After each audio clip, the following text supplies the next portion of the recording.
Hello, good morning friends. Welcome back to my YouTube channel. আজি আপোনালোকৰ ওচৰত লৈ আনিছোঁ আন এটা নতুন টপিকটোৰ নাম হৈছে চুলি খৰা বন্ধ কৰা বা হেয়াৰ ফল ষ্টপিং। তেনেহ'লে আহক আজি আমি আলোচনা কৰিম চুলি খৰাৰ কাৰণসমূহ। চুলি খৰাৰ প্ৰথম আৰু প্ৰধান কাৰণ হৈছে DHT। দ্বিতীয় কাৰণ হৈছে ষ্ট্ৰেছ, মানসিকভাৱে দুৰ্বল হোৱা। তৃতীয় কাৰণ হৈছে পুৰ ডায়েট, দুৰ্বলতা আহাৰৰ কাৰণে চুলি খৰে। আৰু চতুৰ্থ কাৰণ হৈছে থাইৰয়ড ৰোগ, থাইৰয়ড বেমাৰ হ'লেও চুলি খৰিব পাৰে। আৰু পঞ্চম কাৰণ হৈছে বহুত দিনৰ পৰা জ্বৰত ভুগি থকা হ'লেও চুলি খৰিব পাৰে, যেনে টাইফয়েড বেমাৰ বহুত পুৰণা হৈ থাকিলে বা একেৰাহে যদি আপুনি জ্বৰত ভুগি থাকে তেনেহ'লে চুলি খৰিব পাৰে। আৰু ডেণ্ড্ৰাফৰ কাৰণেও চুলি খৰে।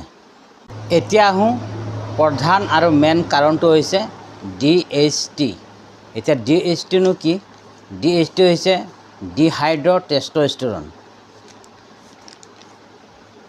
ডিহাইড্ৰটেষ্টষ্টেৰন যাৰ কাৰণে আমাৰ চুলি খৰে আৰু এসময়ত গৈ পেলাই আমি দুইফালে চুলি নাইকিয়া হয় আৰু টকলা হোৱাৰ সম্ভাৱনা হয়।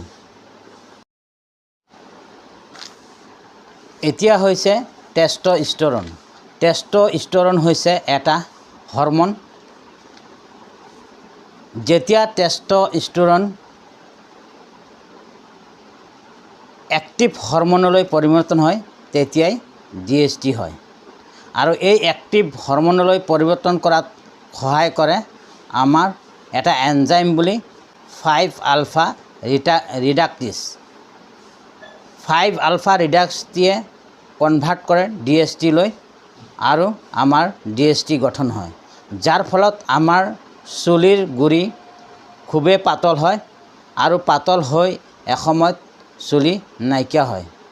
চুলিৰ গুৰিসমূহ যেনেকা DHT যেনেকুৱা চুলিৰ গুৰিত এজোপা চুলি গুৰি আছিল, ধৰি লৈছোঁ এটা চুলি গুৰিত 5 ফলিকুল হেয়াৰ আছিলে, তেওঁ প্ৰথমতে কমি 4 ইউনিটলৈ আহিল আৰু 4 ইউনিটৰ পৰা কমি 3 ইউনিট, 3 ইউনিটৰ পৰা 2 ইউনিট, 2 ইউনিটৰ পৰা কৰি 1 ইউনিট আৰু 1 ইউনিটৰ পৰা এসময়ত কি হৈ যায়, চুলিটো একেবাৰে পাতল হৈ যায় আৰু নাইকিয়া হৈ যায়। তো এইটো হৈছে DHT। এইকাৰণে আমি কৈছোঁ যে DHT মেইন আৰু প্ৰধান কাৰণ এইকাৰণে হৈছে যে DHT যেতিয়ালৈকে আমি ব্লক নকৰোঁ তেতিয়ালৈকে আমাৰ কি হ'ব, চুলি খৰা বন্ধ নহয়। গতিকে DHT ব্লকাৰ কৰিব লাগিব। আৰু যদি DHT আমি ব্লক কৰিব তেনেহ'লে আমি ফিনাষ্ট্ৰেট বুলি ঔষধ ল'ব লাগিব 1 মিলিগ্ৰাম পাৰ ডে আৰু মেনক্সিডিল বুলি ব্যৱহাৰ কৰিব পাৰি। দুয়োটা ল'লে আমাৰ কি হয়, চুলি খৰা বন্ধ হ'ব বা আমাৰ যিটো 5-আলফা ৰিডাক্টেজ সেইটো DHT লৈ কনভাৰ্ট নহ'ব আৰু আমাৰ চুলিও নখৰে। গতিকে এতিয়া আমি আহোঁ চুলি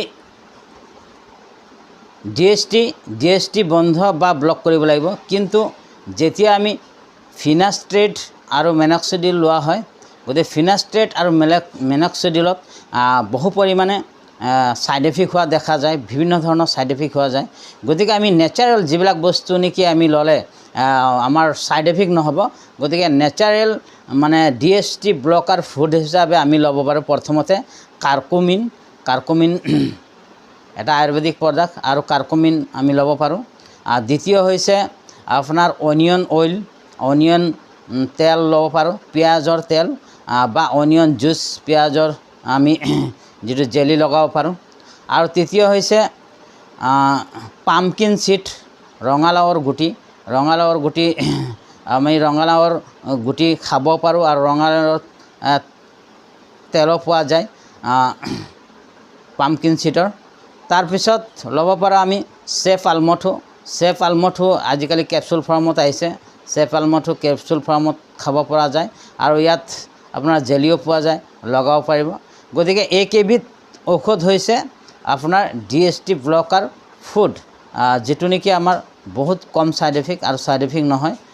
গতিকে এইবিলাক আমি ল'ব পাৰোঁ। এতিয়া হৈছে কাৰ্কুমিন। হালধি, যাক কোৱা হৈছে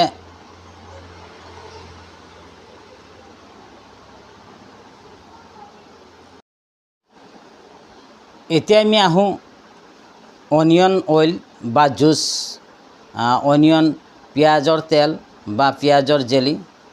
পিঁয়াজৰ জেলি হৈছে এটা এণ্টি মাইক্ৰ'বেক্টেৰিয়েল হয় আৰু ই আমাৰ প্ৰিমেচাৰ হেয়াৰ গ্ৰেইং কমাত সহায় কৰে আৰু চুলিৰ গ্ৰোথটো বৃদ্ধি কৰে। It also maintain the pH level of SCALP. আমাৰ যিটো চুলিৰ গুৰিত স্কাল্পত যিটো পিএইচ লেভেল থাকে সেই পিএইচ লেভেল মেইনটেইন কৰাত অনিয়ন অইলে সহায় কৰে। স্কাল্পত হোৱা ইনফেকশ্যনবোৰো ই সহায় কৰে আৰু আমাৰ স্কাল্পবোৰ চুলিৰ যিটো স্কাল্প সেই স্কাল্পবোৰক নাউৰিছমেণ্ট কৰাটো সহায় কৰে, পিঁয়াজৰ তেলে সহায় কৰে।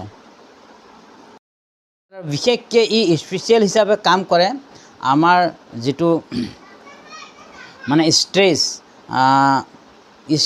যিটো চুলিৰ অক্সিডেশ্যন অফ ষ্ট্ৰেছ, আমাৰ চুলিত যিটো অক্সিডেশ্যনৰ লেভেলটো যিটো ষ্ট্ৰেছ হৈ থাকে সেই ই ৰিডিউচ কৰাত সহায় কৰে।